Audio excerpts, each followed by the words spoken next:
தட்டை, சீடை, முறுக்கு, ரிப்பன் பக்கோடா, அதிரசம், என்ன வேணாலும் செய்யுங்க.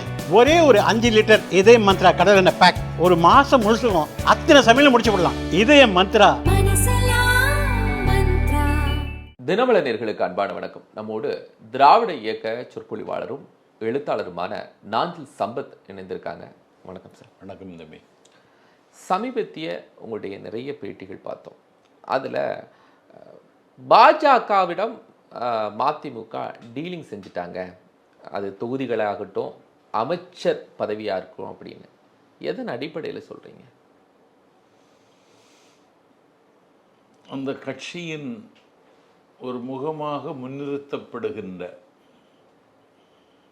துரை வைகோ திராவிட முன்னேற்றக் கழக கூட்டணியில் இருக்க விரும்பவில்லை. அவர் திருச்சி தொகுதியை வேட்பாளர் ஆனதற்கு பிறகு இருக்கிற அமைச்சர்களில் ஆளுமை உள்ள அமைச்சர் என்று நான் பெரிதும் மதிக்கின்ற திராவிட முன்னேற்றக் கழகத்தின் முதன்மை செயலாளர், முதலமைச்சர் அண்ணன் ஸ்டாலின் கட்டளையை நிறைவேற்றுவதற்கு எப்போதும் களத்தில் நிற்பவர், எல்லோருடைய கவனத்தையும் கவர்கிற நேருவை நிகர்த்த அண்ணன் நேருவை வைத்துக்கொண்டே முகஞ்சுளிக்கும்படி பேசினார். நின்றால் சொந்த கட்சி சின்னத்தில் தான் நிற்பேன், வேறு கட்சி சின்னத்தில் நிற்க மாட்டேன் என்று உடன்பாடு ஏற்பட்டதற்கு பிறகு 4 சட்டமன்ற உறுப்பினர்கள் திமுகவின் உதயசூரியன் சின்னத்தில் நின்று வெற்றி பெற்று அவர்களை வைத்து பிழைப்பு நடத்துகிற இவர்கள் அந்த கட்சியினுடைய முதன்மை செயலாளருக்கு முன்னாலேயே பொங்கி எழுகிறார். திமுக தொண்டர்கள் அதிர்ச்சியில் உறைகிறார்கள். ஆனால் நம்முடைய பொது நோக்கத்திற்கு ஊனம் வந்துவிடக்கூடாது. திருச்சி வேட்பாளர் துரை வையாபுரி வெற்றி பெற வேண்டும் என்பது ஸ்டாலின் அண்ணனின் கட்டளை. இந்த தேசிய ஜனநாயக இந்த மதசார்பற்ற அணி என்கிற இந்த ஃப்ரேமுக்குள்ளே எந்த கீறலும் வராமல் அதை தகவமைத்து கொள்ள வேண்டும். அதுதான் ரொம்ப முக்கியம். 40க்கு 40ன்னு நாளெல்லாம் சொல்லி வருகிறேன். அதில் ஊனம் ஏற்பட்டு விடக்கூடாது என்பதில் அண்ணன் ஸ்டாலின் உறுதியாக இருந்தார். இப்படி பொது வெளியில் அதை நேருவிட்டே சொல்லியிருக்கலாம். நேருவிட்டே சொல்லியிருந்து அவர் கேட்டிருப்பார். இல்லை, தன்னுடைய சின்னத்துல நிக்கிறேங்கிறது அவருடைய உரிமை, அந்த கட்சியுடைய உரிமை. உனக்கு ஏது சின்னம்? உன் சின்னம் என்ன தெரியுமா? முதல்ல கொடை. அதுக்கப்புறம் சின்னம் என்ன தெரியுமா? பம்பரம். உனக்கு இப்ப என்ன சின்னம்? தீப்பெட்டி. அப்ப நீ எப்படி சிறுத்து போறாங்கிறத தீப்பெட்டியே சொல்லுதில்ல. அதை நேருவிட்ட நேரடியாக சொல்லியிருக்கலாமே. ஒரு பொது வெளியில் கழக தொண்டர்கள் கடல் போல் திரண்டிருக்கிற ஒரு ஊழியர் கூட்டத்தில் நீ சொல்றேன்னா உனக்கு குறைந்தபட்ச நாகரிகம் இருக்கா? சார் சொல்லலை, அழுதாரு, வருத்தப்பட்டாரு. ஏன் அழுதாரு? எதுக்கு அழணும்? என்னை நெருக்கடிக்குள்ள கொண்டு வராங்க, திமுக உதயசூரியன் சின்னத்தில் நிற்கவில்லை அப்படிங்கிறதுக்காக என்ன கஷ்டப்படுத்துறாங்கன்னு மேடையில் அழுறாரு. அதை கூட நேருவோ இல்லை பக்கத்தில் இருந்த அமைச்சர் அன்பில் மகேஷோ கண்டுக்கல. நான் அந்த ஸ்டேஜை எப்படி இருந்துச்சுங்கிற நான் உங்கள்கிட்ட. ஆமாம், அழுவதை நீங்கள் அவர் அப்போ எவ்வளோ வேதனையில் அன்னைக்கு இருந்திருக்காரு துரை வைகோ. உனக்கு ஒரு அதை சொல்ல கடலை கடப்பதற்கு காகித ஓடம் செய்கிற உனக்கு எம்பி பதவிக்கு சீட்டு தந்தது பெருசா நினைக்கலையா? நீ உழைக்காமலே இருந்து உண்ண துடிக்கிற உனக்கு இந்த அங்கீகாரம் கிடைச்சது பெருசா நினைக்கலையா? நகம் நனையாமல் நத்தை எடுக்கிற உனக்கு இப்படி ஒரு வாய்ப்பு வந்திருப்பதை வரவாக ஏற்றுக்கொள்கிற மனம் கூட இல்லையா உனக்கு? நீ என்ன எம்பி ஆக வேண்டும் என்றே சிருஷ்டிக்கப்பட்டவனா? எல்லோருடைய உழைப்பையும் ஒரு சுரண்டி நீ ஒருத்தனை உப்பரிகையில் கொண்டு வைப்பதற்கு தான் மதிமுக தொண்டனா? என்னங்க இது? துரை வைகோவை கொண்டு வந்தது வைகோவுடைய முடிவாகும். ஒட்டுமொத்த உறுப்பினர்களில் 104 உறுப்பினர்களுடைய ஆதரவை பெற்று தானே அவரை அதனுடைய முதன்மை வேற ஒரு ஆளை எம்பி ஆக்குனாங்க. வேற ஒரு ஆளை தலைவராக்கு. ஏன் உன் குடும்பத்திலேருந்தே கொண்டு வர்ற? வேற ஒரு ஆளை தலைவராக்கு. வேற யாரும் தகுதி உள்ளவங்களே இந்த கட்சியில் இல்லையா? வைகோ சமீபத்தில் இது என்னுடைய ஆசை இல்ல, என்கிட்ட இந்த களங்கம் வந்துடக்கூடாது, நான் வாரிசை கொண்டு வந்துடக்கூடாது அப்படின்னு இன்னைக்கு என் மேல ஒரு களங்கம் வந்திருக்கு. ஆனா இது என்னுடைய விருப்பமே இல்ல. மறுமலர்ச்சி திராவிட முன்னேற்ற கழகத்தினுடைய கட்சி நிர்வாகிகளுடைய விருப்பம். மறுமலர்ச்சி திமுகவை காப்பாற்ற வேண்டும் என்றால் துரை வைகோங்கிற தேவதூதன் தான் வரணுமா? வைகோ தான் முன்னிறுத்தினாரா? துரை வைகோவா முன்னிறுத்தினாரு, தொண்டர்கள் முன்னிறுத்தினாங்க, கட்சி நிர்வாகிகள் முன்னிறுத்தினாங்க. என்ன ஏன் நிராகரிச்சாங்க தெரியுமா? இவரை கொண்டு வர்றதுக்கு தான். நான் அதை அப்போதே சொன்னேன்.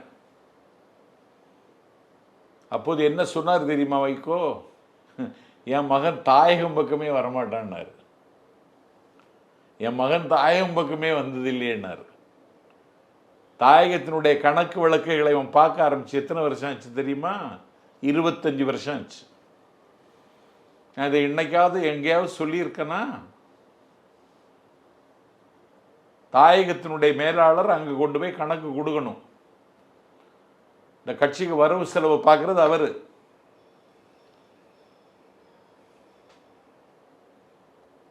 ஏன் இந்த நாடகம் போடுறீங்க? இது நயவஞ்சக நாடகம் இல்லை இது. சரி, அப்படி உனக்கு என்ன அசாத்திய திறமை இருக்கு? அண்ணா நேரு மகன மாதிரி இங்கிலீஷ் பேசுவிய நீ?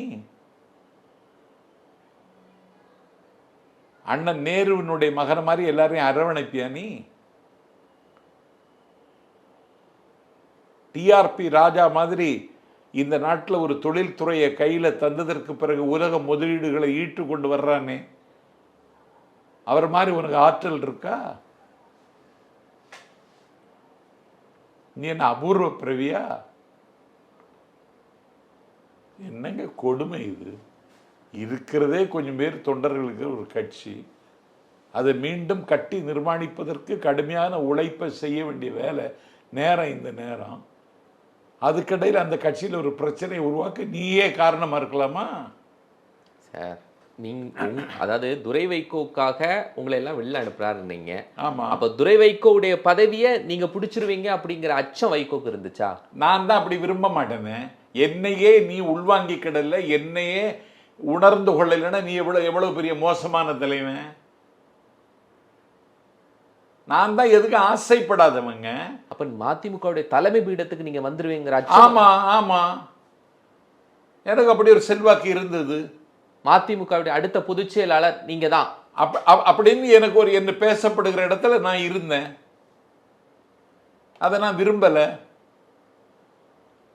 என்னுடைய பேச்சுக்கு, என்னுடைய உழைப்புக்கு, என்னுடைய பயணத்திற்கு அந்த மரியாதை கழக தொண்டன் கொடுத்தான். நான் இரவெல்லாம் பயணிப்பேன், பேருந்தில் பயணிப்பேன், படிக்கட்டில் உட்கார்ந்து பயணிப்பேன். காலையில் 6 மணிக்கு மங்களூர் போகிற ட்ரெயின் கோயம்புத்தூருக்கு போகணும். 3:30 மணிக்கு போய் இறங்குவேன் திருச்சியில். இனிமேல் பேருந்தில் பயணிக்க முடியாத அளவுக்கு களைத்து போவேன். அந்த பிளாட்ஃபார்ம்லேயே படுத்து கிடப்பேன்.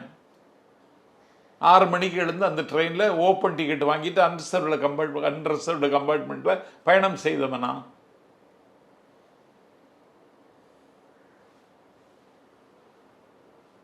ஒவ்வொரு நாளும் சித்திரவதை அனுபவித்து அந்த கட்சிக்கு உயிர் கொடுத்தவனா. 19 ஆண்டு காலம் அண்ணன் வைகோ சிறைச்சாலையில் இருக்கிற காலம் பொழுது நான் மேடைக்கு போவதற்கு எவ்வளோ பெரிய சவால். திருப்பூருக்கு வந்துடாத, போலீஸ் உன்னை கைது செய்ய காத்திருக்குங்கிறாங்க. நான் 19 மாதம் அண்ணன் வைகோ சிறையில் இருக்கும் பொழுது நான் பேசின பேச்சுக்காக என்ன பண்ணாங்க? கைது செய்தாங்க. எங்க கைது செய்தாங்க? வழக்கு போடப்பட்டது திருப்பூர் குற்றவியல் நடுவர் மன்றம் 2. நான் தேச விரோதமாக பேசுனேன்னு சொல்லி போட்டாங்க. நான் தாம்பரத்தில் பேசுறதுக்கு வர்றேன். அன்னைக்கு கைது செய்ய போகிறாங்கன்னு எனக்கு செய்தி. எல்லா காவல் நிலையமும் உஷார்படுத்தப்பட்டது. கண்ட உடனே சுட்டு பிடிக்கணுங்கிற அளவுக்கு காவல்துறை வெறியோட நிற்குது. நான் ஒரு நண்பனுடைய வீட்டில் தாம்பரத்தில் தங்கிட்டு தலையில் தொப்பி வச்சுட்டு பேண்ட் ஷர்ட்டு போட்டுட்டு மேடையில் ஏறுறேன். நான் மேடையில் ஏறும் பொழுது கையும் களவுமா என்னை பிடிச்சாங்க. அதிகாலை 5 மணிக்கு என்னை கொண்டு போய் அந்த குற்றவியல் நடுவர் மன்றத்தினுடைய நீதிபதிக்கு வீட்டில் அவினாசியில் கொண்டு போய் என்னை ரிமாண்ட் பண்ணுறாங்க. நான் சிறையில் இருக்கிறேன். சிறையில் இருக்கும் பொழுது வழக்கறிஞர்கள் போராட்டம். நான் அண்ணா வைகோ அளவுக்கு ஒன்றும் படித்தவன் இல்லை. அது வழக்கை பற்றி எனக்கு எதுவும் தெரியாது. தேர்தல், நாடாளுமன்ற தேர்தல் வருது. இப்போ என்ன கைது செய்திருப்பதில் நோக்கம் இருக்குது. கட்சியினுடைய பிரச்சார செயலாளர் முடக்கணுங்கிறதுக்காக பண்ணியிருக்காங்க. எல்லா வழக்கறிஞர்களும் ஸ்ட்ரைக்கு. ஏன் தம்பியே வழக்கறிஞர் இருந்தாலும் எனக்காக ஆஜராக மாட்டான். வழக்கறிஞர்கள் அவ்வளோ கட்டுப்பாடு. நான் கோவை சிறைச்சாலையில் இருந்துட்டு சூப்பரண்டை போய் பார்த்து எனக்கு ஜாமீன் வேணும், நான் இப்படி தர முடியும்னு அவர் கேட்டார். நீங்கள் எனக்கு காணொலி காட்சி மூலம் அந்த நடுவர்கிட்ட நான் பேசணும், ஏற்பாடு பண்ணுங்க. என்ன கோவை ஜெயிலில் இருந்துட்டு காணொலி காட்சி மூலம் நான் குற்றவியல் நடுவர் மன்ற நீதியரசர்கிட்ட எனக்கு சூப்பரண்டுக்கு மெமோ அனுப்பி என்னை உங்கள் கோர்ட்டுக்கு கூப்பிடுங்க, ஏன் ஜாமீனுக்கு நானே வாதிடுறேன்னு. உடனே சூப்பரண்டுக்கு மெமோ அனுப்பினார். உடனே அன்னைக்கே 4 மணிக்கு நான் வேலூர் கோயம்புத்தூர் ஜெயிலில் இருந்து திருப்பூர் கோர்ட்டுக்கு 2 மணிக்கு என்னை கொண்டு போகிறாங்க போலீஸ் பாதுகாப்போட. நான் வாதிட்டேன். இரவு 10 மணிக்கு அந்த சிறை கம்பி வெளிச்சத்திலேருந்து ஒரு புக்கு எடுத்து படிச்சுட்டு இருக்கேன். ஒரு சிறை காவலர் வந்து சொன்னார், ஒரு குட் நியூஸ். என்ன தம்பின்னு, நீங்கள் விடுதலை ஆகிட்டீங்க, உங்களுக்கு ஜாமீன் கொடுத்துட்டாங்கன்னாரு. நான் காலையில் அப்படி ஒரு ஒரு ஒரு ஒரு அவ்வளவு பரவசமா மகிழ்ச்சியோட எழுந்தேன், விடுதலை கிடச்சிடுச்சுன்னு. என்னை பார்க்க வர்றவங்கெல்லாம் பிஸ்கட் கொண்டு வருவாங்க, பழம் கொண்டு வருவாங்க, தண்ணி கொண்டு வருவாங்க. எல்லாத்தையும் சிறை கைதிகளுக்கு வாரி கொடுத்தேன். என்கிட்ட ஒரு 2 பக்கெட் இருந்துச்சு, கொடுத்துட்டேன். ஜக்கு 2 இருந்துச்சு, கொடுத்துட்டேன். எல்லாத்தையும் எடுத்து கைதிகளுக்கு கொடுத்துட்டேன். ஒரு கைதி என்கிட்ட வந்து கேட்டார், துணி வைக்க பெட்டி இல்லை, உங்கள் பெட்டியை தர முடியுமான்னு கேட்டான். கொடுத்துட்டேன். டிஷர்ட்டை கொடுத்துட்டேன், வேட்டியை கொடுத்துட்டேன், லுங்கியை கொடுத்துட்டேன். ஒன்றும் இல்லாமல் வீசன கையும் வெறும் கையுமா 10 மணிக்கு தான் விடுதலாக போகிறேன்னு உட்காந்துருக்கேன். 10 மணிக்கு சூப்பரண்டை அழைப்பாருன்னு இருந்தால் சூப்பரண்டை அழைச்சார். நான் விடுதலாக போகிற மகிழ்ச்சியில் சூப்பரண்டு வாசலில் போய் சூப்பரண்டு ரூமில் போய் உட்காந்துருக்கேன். இதில் கையெழுத்து போடுங்க, விடுதலாகணும்னு நினச்சிங்களா, நீங்கள் தேசிய பாதுகாப்பு சட்டத்தில் கைது செய்யப்படுகிறீர்கள்னார். எல்லாத்தையும் கொடுத்துட்டேன். பிறகு கோவை மாநகர மாவட்ட செயலாளர் RR மோகன்குமார், அப்பழுக்கற்றவன், 24 கேரட் தங்கம், அத்துமீறலுக்கு அவனுக்கு சம்பந்தம் கிடையாது. ஒரு செல்ல குழந்தையின் அத்துமீறல் இல்லாமல் கட்சி நடத்தின பண்பாளன். 1 பைசா 10 கட்சி பைசா எடுக்க மாட்டான். அந்த பண்பாளன் எனக்கு தகவல் போச்சு, எல்லாத்தையும் கொடுத்துட்டாங்க, மீண்டும் அரெஸ்ட் பண்ணிட்டாங்கன்னு. வந்தார் பார்க்குறதுக்கு, ஒன்றுமே இல்லைங்க என்ன. உடனே எனக்கு 5 டிஷர்ட், 5 பிராண்டட் ஷர்ட், 5 வேட்டி, பக்கெட்டு, ஜக்கு, பிஸ்கட்டு, பழம் எல்லாம் எனக்கு கொண்டு வந்தார். யாராவது அண்ணன் வைகோ நினச்சி பார்த்துருப்பாரா? எனக்கு அவ்வளவு ஆற்றல் இருக்கா? நான் இயல்பாகவே உடலில் வலிமை குறைந்தவனா. பிறகு என்ன நடந்து தெரியுமா? வைகோ எவ்வளவு பெரிய குரூரமான மனிதர் என்பதற்கு இது எடுத்துக்காட்டு. அங்கே ஒரு இளைஞரணி துணை அமைப்பாளர் இருக்கான். நான் என்னுடைய நல்ல நண்பன் அவனை நினச்சேன். அவன் வீட்டில் போய் சாப்பிட்ருக்கேன். அவன் என் வீட்டில் வந்து சாப்பிட்ருக்கான். என் அண்ணன் தம்பி மகன் கல்யாணத்தில் வந்து கலந்துக்கிட்டான்.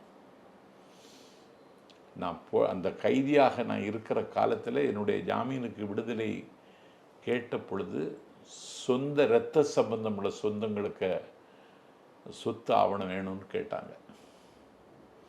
என்னுடைய மனைவி என்னுடைய அண்ணன் மகன் விபுநிதியும் சொத்து ஆவணங்களை கொண்டு வந்தாங்க. அவங்கள தங்க வச்சு உபசரித்தான். அந்த ரத்தினசாமின்னு அவனுக்கு பேர். இந்த நெருக்கத்தை பயன்படுத்தி என்ன செய்தான் தெரியுமா?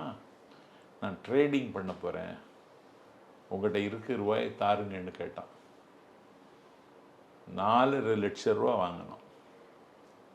20 வருஷம் ஆச்சு. 10 பைசா இது வரைக்கும் திரும்ப தரல. ட்ரேடிங் எவ்வளோ பெரிய கொள்ளக்கார பயிரோட கையில் வச்சுருக்கான்னு புரியுது அவங்களுக்கு? நான் நாளைக்கு வீட்டில் போய் கேட்டான் பதில் சொல்ல முடியாது. இனி ஒன்று தெரியுமா? நான் என்ன செய்தேன், இந்த நாட்குறிப்பு எழுதுகிற பழக்கம் எனக்கு உண்டு. சிறைச்சாலையில் இருந்த நாட்கள் பூரா என்னை வந்து சந்தித்தவர்கள், நான் படித்த செய்தி, நான் பகிர்ந்து கொண்ட அனுபவங்கள் எல்லாவற்றையும் என்னை தொட்ட நேஷனல் தேசிய பாதுகாப்பு சட்டம் NSI, என்னை தொட்ட NSIன்னு ஒரு புத்தகம் எழுதினேன். இதை புத்தகமாக போடணும், ரத்தினசாமி வச்சுக்கிடுங்கன்னு கொடுத்தேன். ஜெயிலேருந்து வந்த பிறகு வெளியில் வர்ற கூட்டம் திருப்பூர் நாடாளுமன்ற தேர்தல், அதிமுகவோட கூட்டணி, கட்டுக்கடங்காத கூட்டம். கம்யூனிஸ்ட் கட்சி வேட்பாளரை கோயம்புத்தூரில் ஆதரிச்சுட்டு திருப்பூரில் போய் பேசுகிறேன். அந்த கூட்டத்தில் தான் சொன்னேன், என் தலைவன் கட்டளையிட்டால் நயாகராவில் குதிக்க சொன்னாலும் குதிப்பேன், நயன்தாராவை இழுத்து வர சொன்னாலும் வருவேன்னு சொல்லி பேசுனது அந்த கூட்டத்தில் தான். முதல்ல கேட்டிங்களா? நான் எழுதின இதை கொடுன்னு கேட்டேன் ரத்தினசாமிகிட்ட. காணலேன்ட்டான். யார் செய்த சதிங்கிறீங்க? இது புத்தகமாக வந்தால் எனக்கு ஒரு பெருமையோ பேரோ கிடைக்கும். ராதாகிருஷ்ணன் பரவாயில்லையே, உங்கள் சிறை அனுபவங்களை அழகாக எழுதியிருக்கீங்களே அப்படின்னு நீங்கள் பாராட்டுவீங்க. அண்ணா தன்னுடைய நினைவுகளை பகிர்ந்திருக்கிறார். கலைஞர் தன்னுடைய சிறை அனுபவங்களை பகிர்ந்திருக்கார். எங்கள் அண்ணன் வைகோவும் பகிர்ந்திருக்கார். எனக்கு அப்படி ஒரு வாய்ப்பு கிடைச்ச பொழுது அந்த பையன் அதை காணலேன்ட்டான். நான் இவ்வளவு இருட்டடிப்புக்கு ஆளாக்கப்பட்டிருக்கேன்னு உங்களுக்கு இன்னைக்கு தெரியுதா?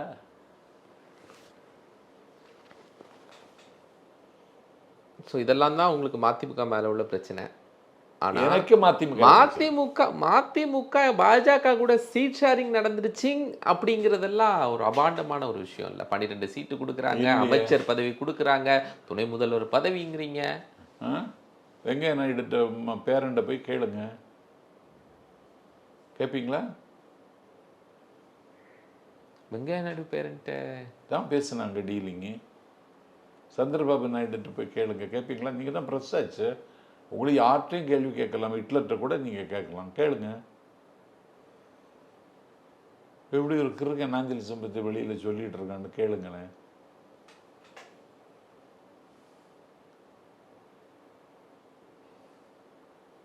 நான் எனக்கு தகவல் இல்லாமல் சொல்லுவேனா? நான் என்ன தப்பு தாளம் போடுறவனா? நான் என்ன திருவிளையாடல் நடத்துறவனா? ஸ்டாலினை முதலமைச்சர் ஆக்கணும், ஸ்டாலினுக்கு தான் நாங்கள் பக்கபலமாக இருப்போம், இதுவரைக்கும் செய்த தவறுகள்லாம் போயிடுச்சு, நான் பாய்ஸ் கார்டன் போனதாக இருக்கட்டும். கலைஞரை மீண்டும் முதலமைச்சர் ஆக்க வேண்டிய ஜெயலலிதா வீட்டு வாசலுக்கு எதுக்கு போனேன்? பதில் சொல்லுவியா? இப்போ மன்னிப்பு கேட்குறியே, எதுக்கு மன்னிப்பு? செய்த தவறுக்கு, வாழ்க்கையில் செய்த சில தவறுகளுக்கு. ஆனால் இனி அப்படி செய்ய மாட்டேன், இனி ஸ்டாலினை முதலமைச்சர் ஆக்கணும், உறுதியாக இருக்காரு. அப்போ உங்கள் மகன் பேசுனதெல்லாம், அப்போ உனக்கு தெரியாமலே உன் மகன் இந்த முடிவு எடுக்கிறான்னு புரிஞ்சிச்சா? கட்சியில் யார் பவர் செக்டர்னு தெரியுதா? வைகோவுக்கு எந்த அதிகாரமும் கிடையாது. கட்சியில மகனே நாளைக்கு வேண்டாம்னாலும் தைரியமா நீக்கக்கூடிய அதிகாரம் பொதுச் செயலாளருக்கு தானே இருக்கு. அவர் அன்னைக்கே சொன்னாரு, மகன் சொன்னாரு 12 சீட் இருந்தாதான் எங்களுடைய கட்சியின் அங்கீகாரத்தை திரும்ப சொல்ற. பொதுச் செயலாளர்ல சொல்லணும், கட்சி அவைத்தலைவர்னு ஒருத்தன் இருக்கான், அவன் சொல்ல வேண்டாமா? பொருளாளர்னு ஒரு அறிவிலக மேதை இருக்கான், அவன் சொல்லக்கூடாதா? துணை பொதுச்செயலர் சத்யா சொல்லக்கூடாதா? துணை பொதுச்செயலர் ஆடுதுறை முருகன்னு சொல்லி ஒரு அறிவாளி இருக்கான், அவன் சொல்லக்கூடாதா? இல்லைன்னா செஞ்சி மணி சொல்லக்கூடாதா? நீ தான் சொல்லுவியா? வெறும் நீங்க இவ்வளவு பேர் சொல்லலாங்கிறீங்க. துரை வைகோ கட்சியினுடைய எம்பி, ஒரே எம்பி, முதன்மை செயலாளர் இப்படின்னு பல பொறுப்புகள்ல இருக்காரு. அவர் சொல்லக்கூடாதா? அவருக்கு ஏன் முதன்மை செயலாளர் பொறுப்பு? தொண்டர்கள் விருப்பப்பட்டாங்க. அதுதான் திரும்ப சொல்றேன், தொண்டர்கள் விருப்பப்பட்டாங்க. கட்சி அப்படி ஒரு தொண்டனை கூட்டிட்டு வருவீங்களா? ஓட்டு போட்டிருக்காங்களே 106 பேர். ஆமா, பொதுக்குழுல வைகோவுக்காக ஓட்டு போட்டான். வைகோவுக்கு மன நோக்கப்படாதுன்னு ஓட்டு போட்டான்.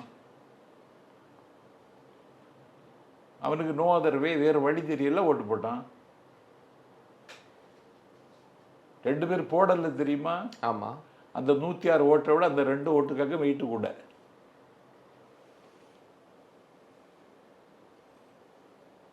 தெரியுமா உங்களுக்கு?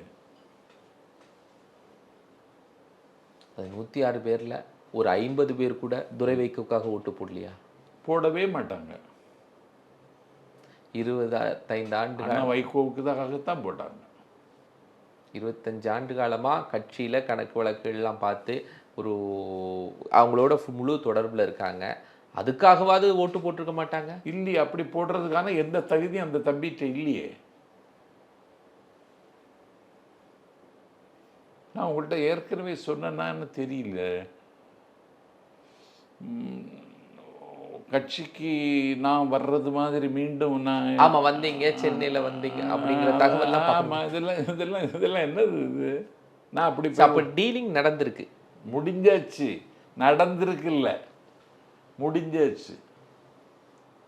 பாஜக கூட போறதுக்கு. ஆமா ஆமா ஆமா. இன்னொரு விஷயம் சொல்றீங்க, பாஜக தான் மதிமுகவுடைய இவ்வளவு இந்த பிரச்சனைக்கு காரணம் அப்படின்னு. ஆனா செய்வாங்க. எப்படி சார் சொல்றீங்க? திமுக கூட்டணி இப்போ பரவலா சொல்றாங்க, பாஜக கூட யாரு கூட்டணிக்கு போறாங்களோ அவர்களே அந்த கட்சி விழுங்கி விடும் அப்படின்னு. இப்போ திமுகல தான் இருக்கிறாங்க. இருக்கும் போதே மதிமுகவுல இருந்தவங்க தான் மீண்டும் வர்றாங்கன்னு எல்முருகன் சொன்னாரு.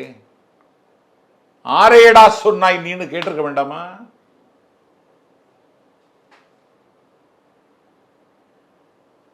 நயினார் நாகேந்திரனே சொல்றாரு. யார சொல்றீங்கன்னு கேட்டிருக்க வேண்டாமா? என்ன ஒண்ணும் தெரியாத மாதிரி நீங்களும் பேசுறீங்க. திமுகவும் ஏற்கனவே இருந்த கட்சி, விசிகாவும்.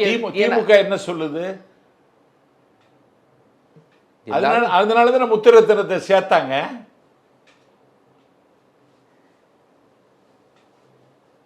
அதனால தானே இன்னைக்கு சத்யா உண்ணாவிரதம் இருக்க போறாராம். போலீஸ் அனுமதி கொடுத்துருக்கு. ஏன் கொடுத்தாங்க? இந்த ரியாக்ஷன் நீங்க எங்க எதிர்பார்க்கணும்? திமுக எதிர்பார்க்கணும். ஆங்கில் சம்பதி நாதி இல்லாத ஏன்ட்ட வந்து கேட்குறீங்க சார். மதிமுகலேருந்து வெளியேறுகிறவர்கள் எல்லாம் திமுகல போய் இணைகிறாங்க. அப்போ மதிமுக பிரிக்கிற திமுகவா பாஜகவா? மதிமுகலேருந்து விலகிறவங்க பாஜகலையா போய் சேர்றாங்க. சார், பாஜகவுக்கு வேலை திட்டம் என்னங்க? அவன் இதுவரைக்கும் எதுங்க செய்திருக்கான்? மம்தா பானர்ஜிக்கு பக்கத்தில் இருந்தவர்.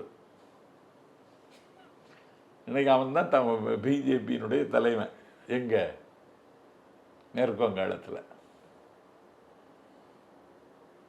அவங்க எந்த மாநிலத்தில் இதை பரீட்சித்து பார்க்கல? எல்லா இடம் பரீட்சித்து பார்த்துட்டாங்க. இதில் பலியானது யாரு? அதிமுக. அடுத்து பலியானது யாரு? மதிமுக. விசிகாவும் பாஜக கூட்டணியில் இருந்திருக்கு, திமுகவும் இருக்கு. எல்லாத்தையும் பாஜக விழுங்கிட்டாங்களா? நீங்களே சொல்லுங்க. இந்த தமிழ்நாட்டில் எந்த கட்சி பாஜகவோட கூட்டணியில் இல்லை, காங்கிரஸை தவிர்த்து? நான் என்ன கேட்குறேன், அது அந்தந்த நேரத்தில் இருக்கிற அரசியல் நிலைப்பாடு. கேட்டிங்களா? மதிமுக பிஜேபி கூட கூட்டணி இருந்ததுன்னு சொன்னால், ஜெயலலிதா நடத்தின அதிமுக வெள்ளி விழா மகாநாட்டில் வந்து பேசுகிறார் யார்? லால் கிஷன் அத்வானி. எந்த லால் கிஷன் அத்வானி? தன்னுடைய உயரத்தை மறந்து செங்கல் யாத்திரை நடத்தி, ரத யாத்திரை என்கிற பெயரால் ஒரு இரத்த யாத்திரை அரங்கேற்றி, ஒரு 1000 அனுபவங்கள் நிறைந்த அந்த பெருமகன் இந்த நாட்டில் பட்ட பகலில் பல பேர் பார்த்து கொண்டிருக்க பாபர் மசூதியை உடைத்து நொறுக்கிற அநியாயத்துக்கு தலைமை தாங்குறார். அவர் அதிமுக மாநாட்டில் வந்து மதச்சார்பின்மையை நாங்கள் ஏற்றுக்கொள்கிறோம் என்று பிரகடனம் செய்தார். அதாக அந்த கூட்டணி.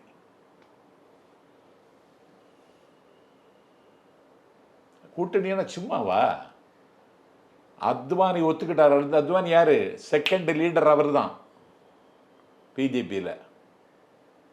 சில கட்டத்தில் முதல் லீடராகவும் அவர் பிரகாசிப்பார். அவர்கிட்ட வாக்குமூலம் வாங்கிட்டு தாங்க கூட்டணி சேர்ந்தோம்.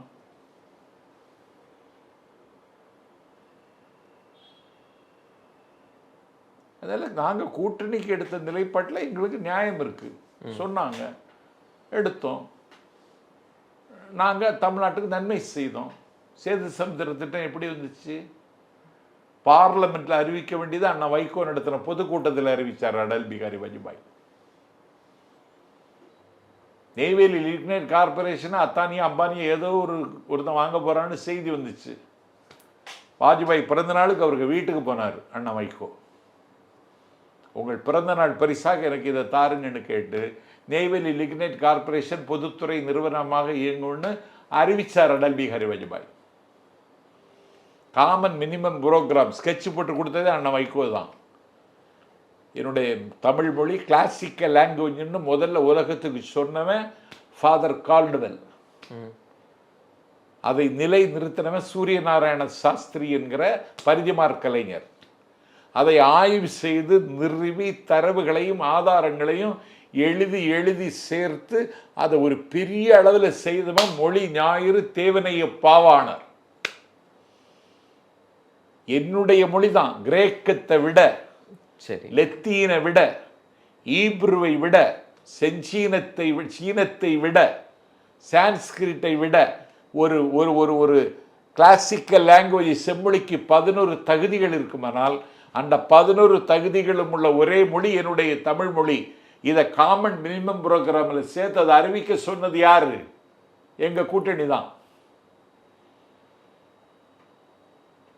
இப்பவும் அதே மாதிரி தன்னுடைய கொள்கைக்கு முரண இல்லாத சில கோட்பாடுகளோடு அவர் யார்கிட்டையும் இணைஞ்சிட்டு போறாரு.